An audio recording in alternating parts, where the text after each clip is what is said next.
So tell me a typical day that you have with Caleb and everything else you have to do in your life. So I work at a hospital and I have to be there at 7. So I get up at 5 and start getting ready. So 5 in the morning. 5 a.m., yes, and it takes me about an hour. When I go downstairs to start, go out and turn the car on, get my bag packed for work, my husband's coming in from work. So my husband and I decided when Caleb was very young, we needed to work opposite schedules if we were going to both work. That way there's always somebody available for Caleb in the event that the nurse calls off. Essentially, Randy, my husband, comes in the door about 6:15 and I go out the door, and at 6:30, Caleb's nurse arrives to the house. She goes upstairs and basically starts Caleb's routine, which is 5 medications through his feeding tube. He gets a bath every morning. Of course, he's dressed. She brings him downstairs, straps him in the wheelchair, and then packs his bags for the day. And he takes 3 bags to school with him, his feed bag. He also has a drain bag, so both of those bags are one bag. He has a communication bag that he goes with, and then of course his book bag full of change of clothes and his medical kind of supplies. So he catches the bus at 7:30, and then the nurse leaves. After she leaves, my husband takes our 2-year-old, Caleb's brother, to daycare and drops him off. Grayson, right? Yeah, and Grayson, yes, Grayson's his name, and drops him off for the day, and then my husband comes home and sleeps. And then Caleb gets home off the bus about 3:30. So the nurse will come back and arrive at the house about 3:15, and she waits on Caleb. Caleb has a key in his book bag, so my husband, doesn't need to get out of bed to come down and unlock the door. They just wait on Caleb to get home, gets his key out of the book bag. They go in and start his afternoon routine. As soon as he comes in, they change him, read his communication log from school, a communication book his teacher writes every day. We write back and forth. So she'll read that and just make sure there's nothing she needs to know, immediately regarding medications or something like that she may have given right before the end of school, because that'll tell us a lot about how his day was. She tells us some of the activities he did that day, and then she'll start his therapy, because we do therapy with him every evening. And what is this therapy consist of? We have wood floors, so it's putting mats together and just getting down on the floor and stretching him. We have a huge bolster, which is it's probably 4.5 feet long, 14 or so inches in diameter. So it's a pretty big circle tube-looking thing. It's pretty firm, so we will put him over it on his stomach and do weight bearing. He'll be on his knees, kind of on his stomach, weight bearing through his arms. We also have a wedge that's equally as big, and he'll do some different sitting and positioning on that to help with his hips and his back. We do therapy ball and kind of stretch him on that, kind of like a yoga ball. He has a walker. It's called a gait trainer, so she may put him in that. She picks 1 or 2 activities to do with him, but it's important to keep him, keep stretching him, and keep playing with him because he's 6 and he wants to play. So they do those things, and then essentially I get off of work, go get Grayson, and come home and start dinner, and all of the things that I think normal families do in the evening. And then that brings us to 7 o'clock, and 7 o'clock is our crunch time. I hate 7 o'clock p.m. It's terrible because you have a ton of stuff to get done in an hour. Caleb takes 9 medications at 7 for bed, and then we disconnect his tubes and we fix his bed. And, Caleb doesn't sleep in a regular twin bed. There's padding all around his bed, so you fix the padding, and it has a rail on the side that comes down and scoots under the bed so you can get him in and out of the bed safely. And so it's, it takes a few minutes to get his bed ready. And then one of his favorite things is to watch Wheel of Fortune. He loves the lights and the clicking. So at 7:30, that's when I sit down with him and hold him, and we talk and watch Wheel of Fortune. How does Grayson and Caleb interact?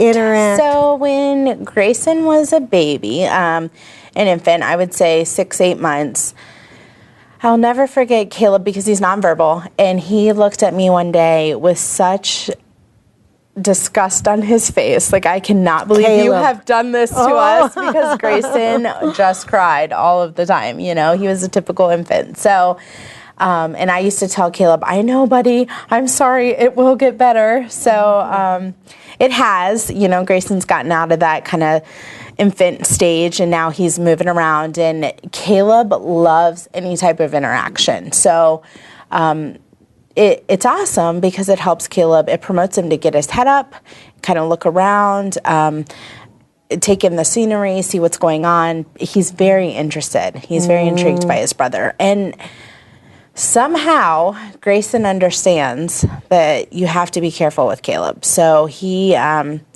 Caleb's arm will fall, you know, off of the armrest, and Grayson will go over and pick his sleeve up and kind of put it over like it's normal for him, you know. And it's funny because I just watch him and think, how do you know to do that, you know? But of course, and of course he's watching, you know, the nurse or my husband and I. But it's so, I think, just I'm so interested in it because it's his normal, and that to me is awesome. So he doesn't see Caleb as different, I don't think. He just sees that we have to do things in a different way, but it doesn't make, you know, he's not afraid of Caleb, I guess would be the word. He's not afraid to step all over Caleb, and Caleb gets scared and kind of, you know, startles, and Grayson just stands there like, dude, hurry up, you know, I want to play. So, and then we have a dog, and the dog, it's really funny because he plays fetch with Caleb.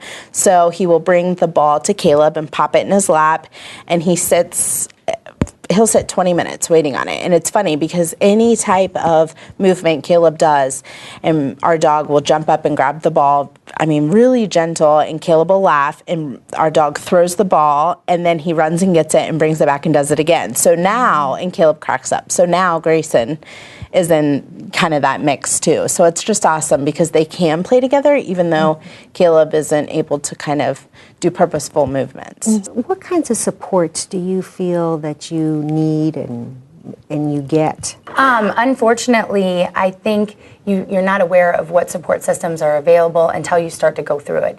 And even you know, myself being in the career field and kind of knowing where to start, it was hard for me to find the right thing that kind of fit us and fit what our need was. Because a lot of the services that were offered almost evoked another behavior out of Asia.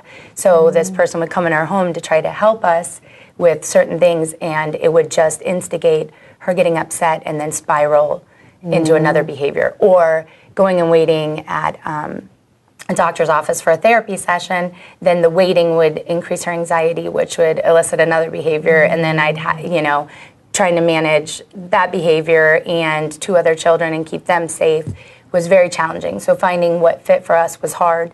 When we lived in Virginia, we had in-home support, and it was incredible. And for living in a small rural area, we had a behavior support that it's meant to be short-term, but they would pick Asia up from school, help her, you know, with her homework, and during that time I could go to the grocery store or spend some time with the other 2, because at that time she couldn't manage being in overstimulating environments and would just melt down. I mean, I left countless grocery carts full at the cash register because it just wasn't worth it at the time. So it gave me the opportunity to get things like that done and set her up for success. But when we moved back to Ohio, trying to find something similar was really hard. Any other supports that you I mean, of course, family. Well, Families really helped me through it, especially when I was on my own with the kids. And my sister's trained as well and was really there, and her husband, even just to, you know, come and remove the other 2 children when she was having a rage and their safety was at risk. But just kind of knowing the right places to go to get your child what they need and give you support. But I think the most important thing was being educated, because even if you have a great therapist or a great in-home worker, in the moment when the behavior happens, they can't be there. So it's them helping give the parent the tools to handle those situations, empowering them and teaching us to be an advocate for our child. Generally, when we look at how the school looks at her, a lot of times, not that it's, you know, through the lens of negative eyes, but just the challenges that she brings, but physically she struggles motor-wise. She can walk, she can go up and down stairs, and she physically can get in and out of the car, but struggles with gross motor and fine motor and holding pencils and pens. And as a comparison, she's in 3rd grade now, and they're writing paragraphs and stories, and we're still getting Gabby to write her letter G, A, B, B, Y, and it's a huge accomplishment when she can write it. She just passed a level C, as they go by level books, and level C is my mom went shopping, my dad went shopping, and 3rd graders are typically reading chapter books, and that's a big, exciting for that. So definitely a big discrepancy, and she's starting to recognize that this year. She said the other kids don't write their names. And I said, well, they're writing their names, but they're writing other stuff too. So she does dictate stories, and she can tell a beginning and a middle end story and get through a whole, and remembers things, and will even tell a story something that happened 2 years ago. And I'll go in and they say, oh, did this just happen? I said, no, that was when she was like 5. So her memory and be able to recall and retell is phenomenal. But definitely, those challenges on ways that schools can assess where she is shows that it's very significant. To give you some example too, we had her IEP last spring, and they did a diagnostic, and they said we have her IQ at 46. And that was really disheartening, because when you look at what we know she can remember and say and do, that 46 to us, when they label it, and anything, 100, if we picture that bell curve, 100 is typical and average, and 130 would be brilliant at that end of the spectrum. And then 70, I always remember that when I taught kindergarten, we were always, when we were having kids tested, if they said, oh, they hit 71, so they're not mentally retarded. So I knew that number in my head was 70. So to hear 46 sounded so drastic, and it was consistent from when she was 3, when they first tested her, when they did it again when she was 6, and now she was 9, and it stayed at that 46. I remember the day, we found out about the brain tumor. About 3 months later, we were sitting in front of a psychologist at Nationwide Children's for the autism clinic, and he sat down, and they had spent several hours doing diagnostic testing on her and gave us an IQ of 46, and he says, your daughter is not autistic, she's mentally retarded. And those words just rolled off his tongue.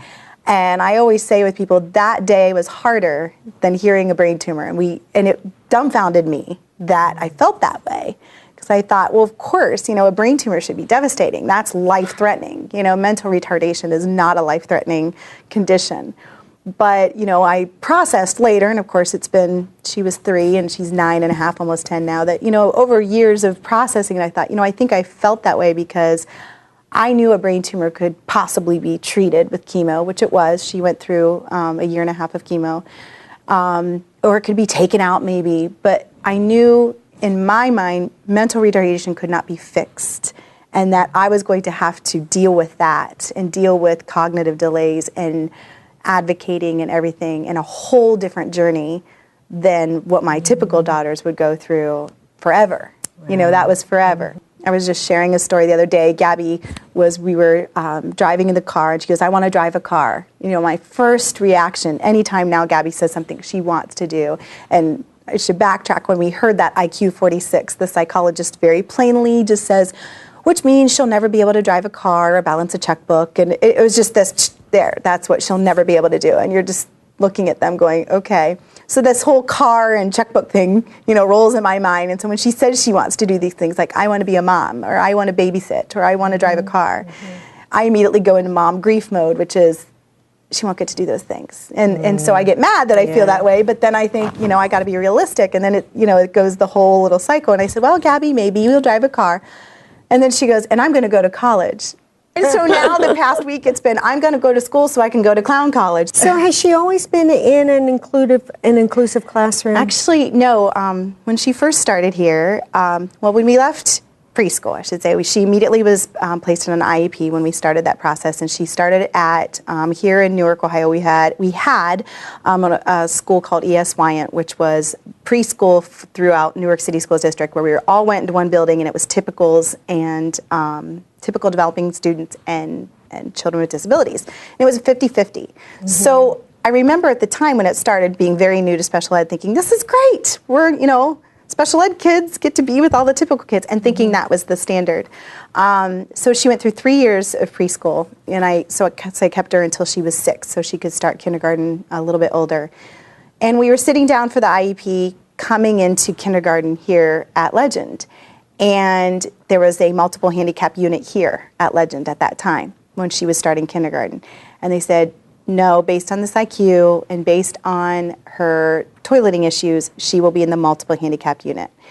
And it was another grieving, no, I don't want her in there. I want her with to be in a regular class. She's been with these typical kids. And being a mom, I'd seen all the great, brilliant, smart things she could do and thought, they need to see that. They need to see that she can do those things. But I didn't know how much to push or if I had the right to say, I want her to have an aide or I want her to. So we came here to Legend, and her sisters were here at school as well, and she did go in the unit, is what they called it. And there were 10 kids in there, and some of them were definitely more severe than Gabby, and it was very depressing. It was depressing for me. The only thing at the time we were able to advocate for was, I said, I want her to spend time in the kindergarten classroom every single day. So what we agreed to was an hour and a half, and that meant one of the aides of the multiple handicap unit would go accompany Gabby to the kindergarten room and stay there, and that was in her IEP at the time. So in the first month of school, I would go, and being an educator and knowing several of the educators here, and I actually had student teachers here at the time, I was always here at the building, and I would say, did she get to the kindergarten room today? How'd she do? And nope, she didn't today, not today. She wasn't ready. She didn't want to go. She wasn't cooperating. She took a nap for an hour and a half, and she didn't nap in preschool. She didn't nap in the, and I was getting really frustrated and aggravated as the year kind of kept going on. And every day I was being told what Gabby wasn't doing right, how she was growling, how she was laying on the floor, how she would bang her head, and these were not behaviors that she was doing in preschool. And then I remember thinking, when I taught kindergarten, I had parents tell me that my kid didn't act this way in preschool, but he's acting this way in kindergarten. And I thought, I don't want to be that mom, and I don't want to be that teacher. And so it was really a challenge having kind of a dual role of educator and parent. And so I kept my mouth quiet. We kept a daily log with the teacher, and almost every day it was what Gabby did wrong, and she wasn't learning her address, and she wasn't writing her name, and and it became a source of huge frustration. So finally in January I said, enough's enough. They had not gotten her, and I discovered through Ohio Coalition for Education, when I called, I said, I'm really frustrated. My daughter's IEP says she should be going to kindergarten every day, and they're not taking her. And when I go to say something, they said, there's not enough aid support, so you go complain to the administration and get enough aid support, then we'll take her. So when I called them, they said, well, technically, and I didn't, this is informative, they said, if your daughter's IEP said an hour and a half every day and they are not taking her, the district owes you that time. So I added it all up, and it came to about 50 hours. So I thought, okay. So I called or spoke with the special ed director. I said, I don't want to be one of those parents. And then there's that theme in a way. You don't want to be that parent. I didn't want to be the complaining mom. I wanted to be the collaborative, cooperative mom. So I called him. I said, look, you guys technically owe me these hours, and I'm willing to overlook them, because technically you'd have to provide a tutor at $30-some an hour, and that's a lot of money. So I'm willing to overlook them if you can ensure me that Gabby will be in the kindergarten room half a day now. I'm not even okay with the hour and a half. I want to change the IEP. And then we all met. We adjusted the IEP. It was half a day starting in January. Well, by February, I felt it was going really well. Gabby was, the aide that was accompanying her was seeing amazing things. She was singing songs that the kindergarten kids were doing. She had made a friend. So I was starting to feel really encouraged and bolstered by it.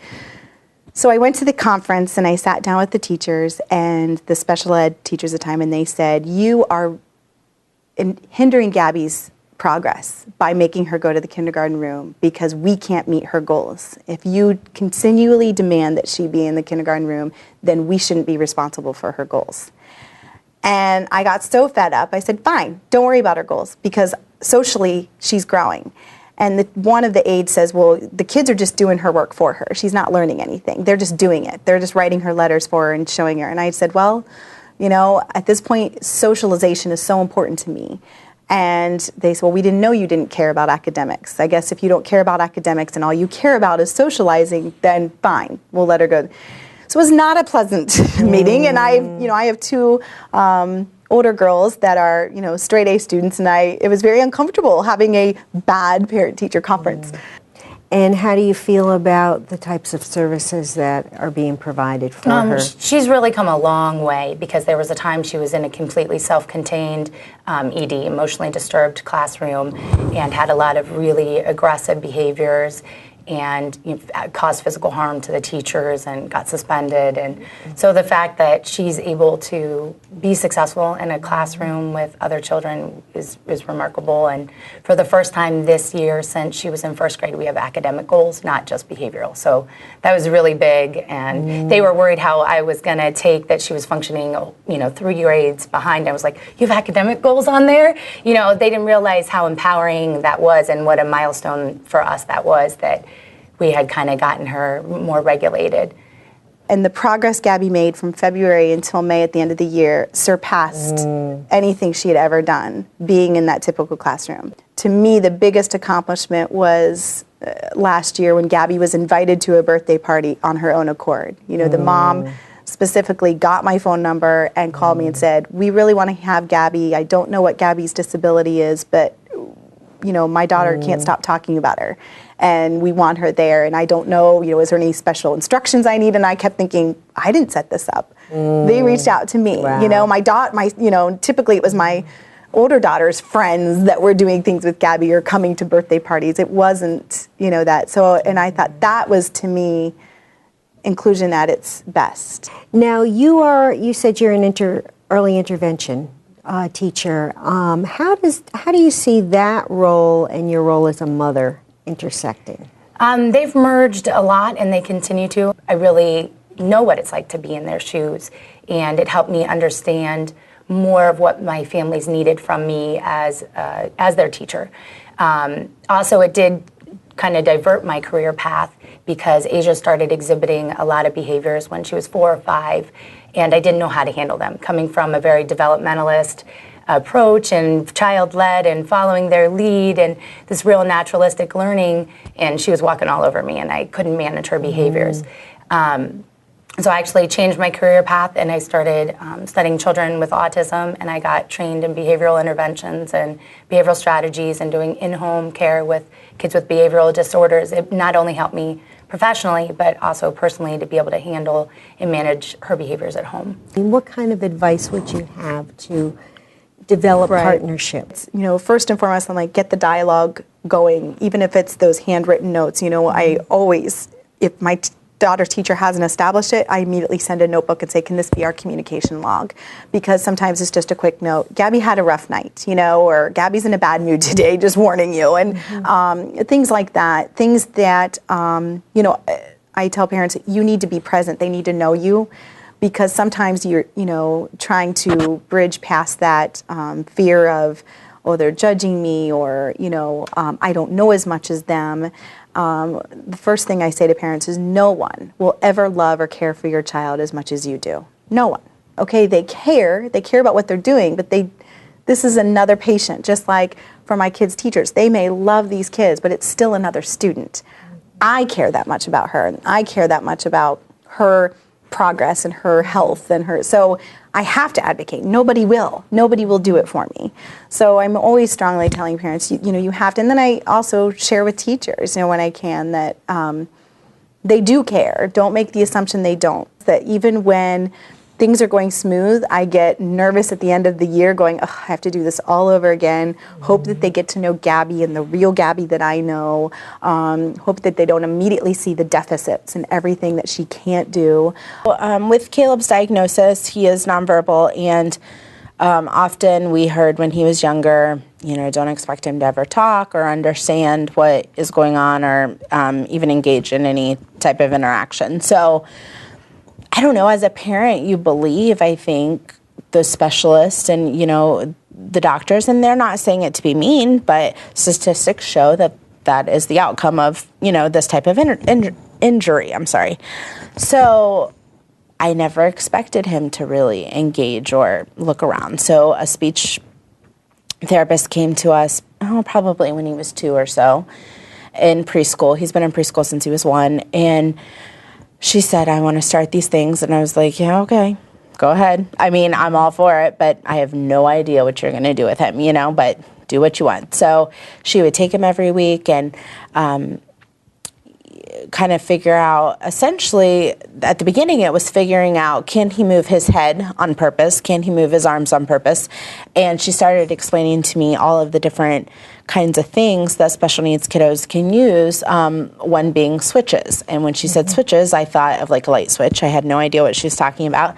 And she pulls out this circle, little flat thing with a cord on it and said, this is a switch. And I'm like, okay. And so, she kind of gave me a crash course on it. And so when he was 2 through, of course, now he's been using switches. And essentially what that does is he's able to activate the switch. He uses his head best, purposeful movements with his head. So we hook a switch to an arm.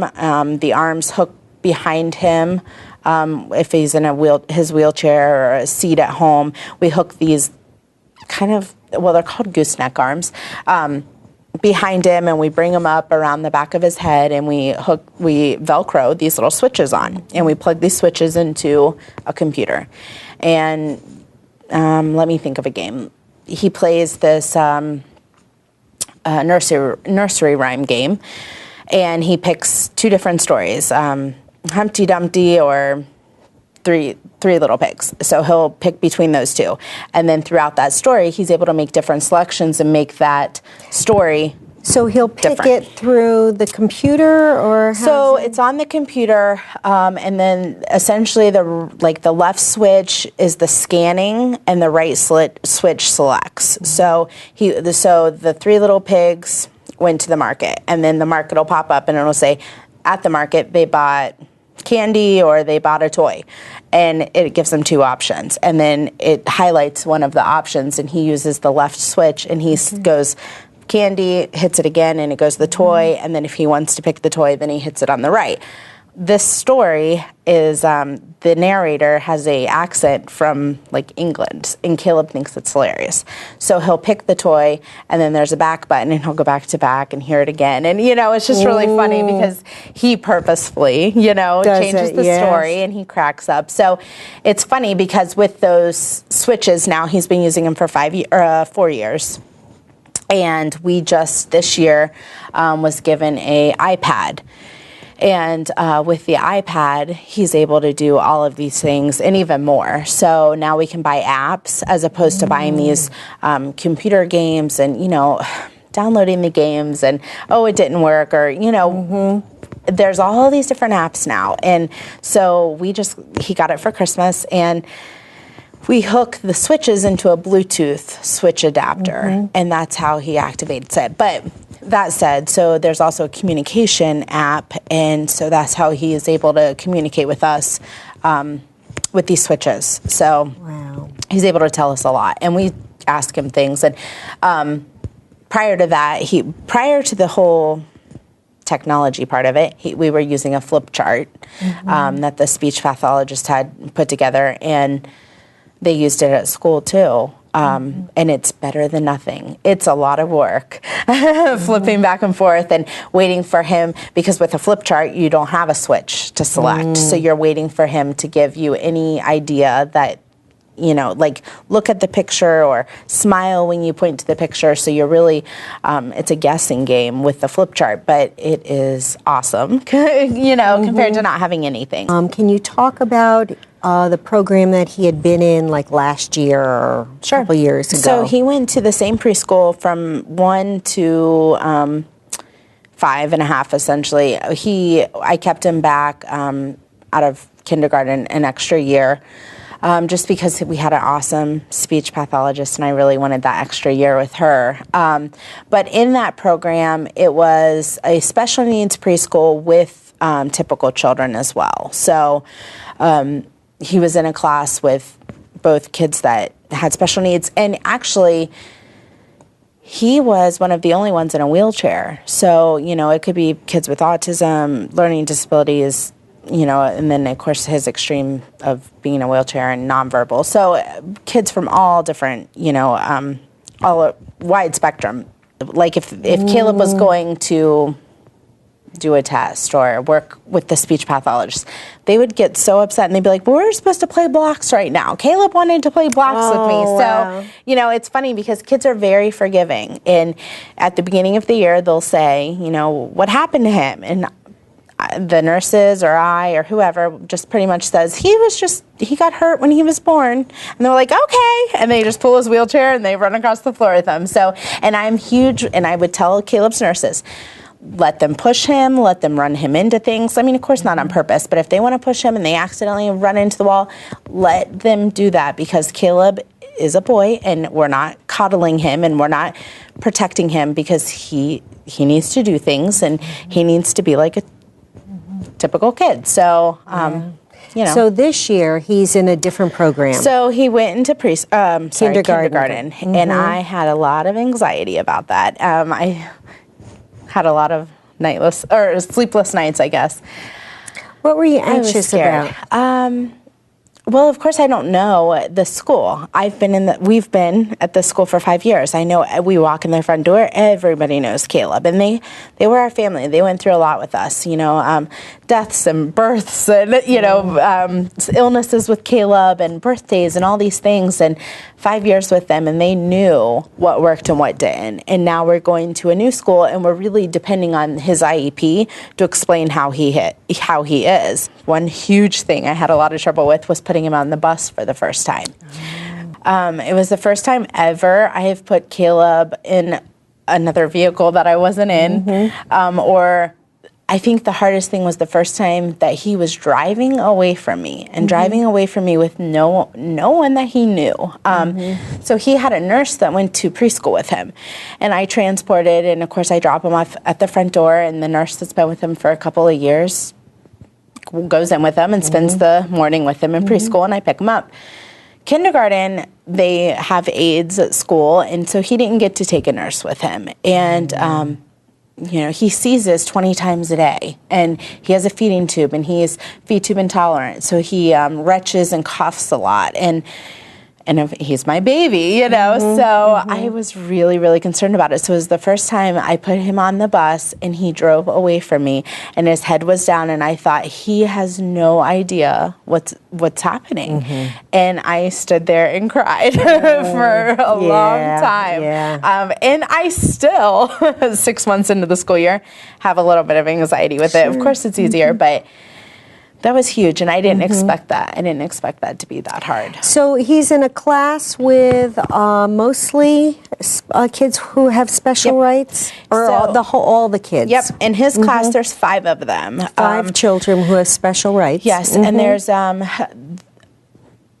his teacher, and then there's 2 assistant teachers. Okay. So he wasn't going to have a one-on-one nurse or aide with him, because there's 3 teachers or 3 adults to 5 kids. So I had a little anxiety about that as well, because again, Caleb had been one-on-one, but I always push for people to treat him as normal as possible. And here I was sitting in his IEP meeting saying, no, he needs to have one-on-one. And my husband finally looked at me and said, you expect these teachers and the students to treat Caleb as a typical child, and then you are sitting here saying you want him to have a nurse or an aide to follow him around the class. And, I kind of needed that. I kind of needed the wake-up call, and thought, okay, we'll try it. And I even said in the IEP meeting, I'm not happy about this, but I'm willing to try it. And I told them, please call me anything. And he cries, anything, I will be right here. And